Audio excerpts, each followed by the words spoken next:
दोस्तों, हम में से ज़्यादातर लोग यही सोचते हैं कि हमारे दुखों का कारण कोई और है, और जब हम इस पर विश्वास करते हैं तो हम आत्मनियंत्रण की कमी और खुद को नियंत्रित करने में असमर्थता को नज़रअंदाज कर रहे हैं। वास्तव में ये हम पर निर्भर करता है कि हम दूसरों द्वारा प्रदत्त नकारात्मकता को स्वीकार करते हैं या नहीं। यदि हम नकारात्मकता को स्वीकार करते हैं तो हम अपने पैरों पर कुल्हाड़ी मारते हैं, और जब हम उसे अस्वीकार कर देते हैं तो घृणा, क्रोध, हिंसा सभी से मुक्ति मिल जाती है। दोस्तों, हम आशा करते हैं कि आपको ये बुद्ध कहानी, जब कोई अपमान करता है, पसंद आई होगी। दोस्तों, हम आपसे फिर मिलेंगे ऐसे ही रोचक और उपयोगी कहानी के साथ। तब तक आप जहां भी हों खुश रहें और खुशियां बांटते रहें।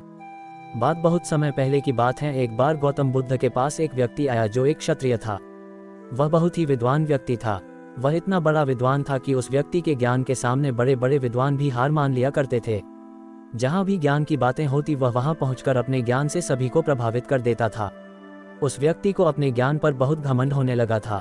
वह खुद को बहुत बड़ा विद्वान समझने लगा था। उस व्यक्ति को लगता था कि वह दुनिया में सबसे श्रेष्ठ ज्ञानी है।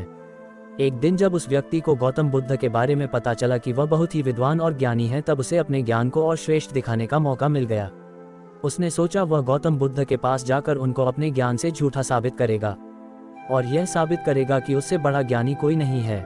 ऐसा सोचकर वह बुद्ध से मिलने के लिए निकल पड़ा। लेकिन जब वह गौतम बुद्ध से मिलने जा रहा था तभी रास्ते में उसे पता चला कि गौतम बुद्ध बहुत ज्ञानी हैं, लेकिन वह ईश्वर के बारे में कभी बात नहीं करते हैं। इसलिए उसने विचार किया अब तो वह बुद्ध से ईश्वर के बारे में ही पूछेगा। ऐसी मंशा लिए वह बुद्ध के आश्रम में पहुंचा और उनके समीप गया और बुद्ध से कहा, है बुद्ध, मैं एक क्षत्रिय हूँ और बहुत बड़ा विद्वान भी हूँ।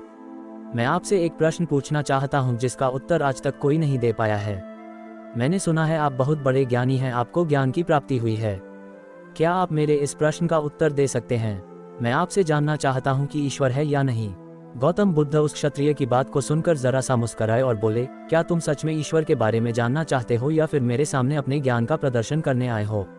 वह क्षत्रिय बोला, हे बुद्ध, मैं तो बस अपने प्रश्न का उत्तर चाहता हूँ, क्या आप मेरे प्रश्न का उत्तर नहीं देंगे? गौतम बुद्ध बोले, मैं तुम्हारे सारे प्रश्नों का उत्तर देने के लिए तैयार हूँ, लेकिन क्या मैं तुम्हारे प्रश्नों के जवाब के लिए कुछ शर्तें लगा सकता हूँ, क्योंकि जैसा प्रश्न तुमने किया है ऐसे प्रश्नों का उत्तर सरलता से नहीं दिया जा सकता। उस व्यक्ति ने सोचा, बुद्ध ज्यादा से ज्यादा मुझसे क्या मांग सकते हैं? यही हमारा धन, संपत्ति या फिर मेरी जान? मैं ये सब देने के लिए तैयार हूँ। कुछ देर सोच विचार कर व्यक्ति ने गौतम बुद्ध से कहा, ठीक है बुद्ध, आप जो बोलेंगे मैं करने के लिए तैयार हूँ। मैं अपनी पूरी संपत्ति देने को तैयार हूँ और मैं अपनी जान भी देने को तैयार हूँ। गौतम बुद्ध फिर मुस्कुराए और बोले, मुझे ये सब नहीं चाहिए। व्यक्ति ने कहा, फिर आप क्या चाहते हैं, मैं आपको क्या दूं? बुद्ध बोले, मैं चाहता हूँ कि तुम 2 सालों तक मेरे पास रहकर मौन धारण करो। अगर तुम मेरी इस शर्त को मानकर 2 सालों तक मौन धारण कर लेते हो तो मैं तुम्हारे सभी प्रश्नों का उत्तर दे दूंगा। व्यक्ति सोच में पड़ गया, बुद्ध ने मुझसे ये क्या मांग लिया? यदि मैं मौन हो गया तो 2 वर्षों तक मैं किसी को अपना ज्ञान प्रदर्शित कर ही नहीं पाऊंगा, इससे तो मेरा सारा ज्ञान नष्ट हो जाएगा। लेकिन वह कर भी क्या सकता था, उसके पास कोई रास्ता नहीं बचा था। वह बुद्ध से कह चुका था कि वह अपने प्रश्न का उत्तर जानने के लिए सब कुछ दांव पर लगाने को तैयार है, इसलिए वह अब पीछे भी नहीं हट सकता था। उसने बुद्ध से कहा, मैं तैयार हूँ। बुद्ध बोले, चलो आज तुम आराम करो, कल से मौन शुरू करना। वह व्यक्ति पूरी रात बेचैन रहा। उसे नींद नहीं आ रही थी। वह अब सोच रहा था कि मैं कहाँ फंस गया, अच्छा खासा अपने रास्ते से जा रहा था, यहाँ आकर तो मैं बेकार ही फंस गया। क्षत्रिय व्यक्ति अगले दिन बुद्ध के पास गया और उसने मौन शुरू कर दिया। उसने एक दिन तो जैसे तैसे करके निकाल दिया, लेकिन दूसरे दिन वह बहुत बेचैन हो गया। अब तो उसके लिए एक एक पल काटना भी भारी पड़ रहा था। लेकिन जैसे तैसे करते 4 महीने गुजर गए। वह बुद्ध के शिष्यों द्वारा पूछे गए प्रश्नों का जवाब देने के लिए हमेशा व्याकुल ही रहता था। लेकिन इन 4 महीनों में उसमें बहुत बदलाव आ गया था। वह विरोध करने लगा था, वह हमेशा गुस्से में लाल रहता, लेकिन मौन रहने के कारण वह कुछ कह नहीं पाता। वह हताश और निराश होकर बस बैठा रहता या फिर इधर उधर देखता रहता। एक दिन वह एक बड़ा सा पत्थर अपने हाथ में लेकर बुद्ध के पास गया और उस पत्थर को वहीं पटक कर भाग आया। गौतम बुद्ध को उस व्यक्ति की यह हरकत समझ नहीं आई। वह उस व्यक्ति के पास गए और उसे एक तालाब के पास ले गए। बुद्ध बोले, मैं तुम्हें थोड़ी देर के लिए मौन तोड़ने की इजाजत देता हूँ, तुम जो चाहे मुझसे पूछ सकते हो।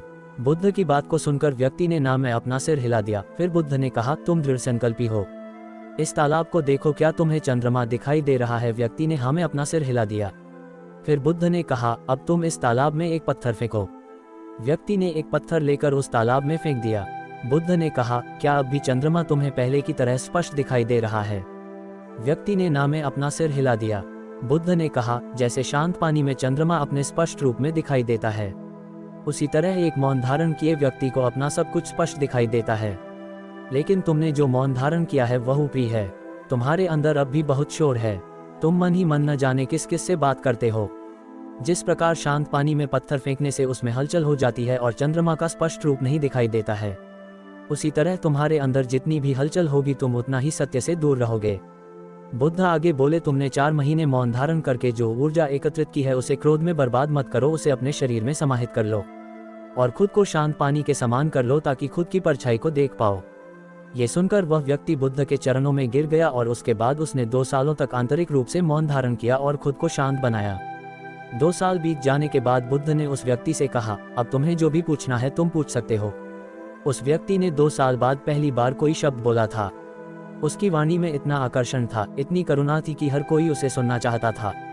व्यक्ति बोला, हे बुद्ध, जब मैंने आपसे प्रश्न किया था तब मैं खुद को एक श्रेष्ठ ज्ञानी समझता था, लेकिन अब मुझे पता चल गया है कि मैं अज्ञानी था, मेरे अंदर कोई भी ज्ञान नहीं था। 2 साल पहले मेरे अंदर जो भी प्रश्न उठते थे, अब वह सभी प्रश्न मौन धारण करने से नष्ट हो गए हैं। अब मेरा मन बिल्कुल खाली हो गया है, अब मेरे पास आपसे पूछने के लिए कोई भी प्रश्न नहीं है। वह व्यक्ति गौतम बुद्ध से आज्ञा लेकर अपने नगर की तरफ चला जाता है। बहुत बहुत शुक्रिया दोस्तों। जय श्री महाकाल। कृपया चैनल को जरूर लाइक, शेयर और सब्सक्राइब जरूर करें दोस्तों। Thank you.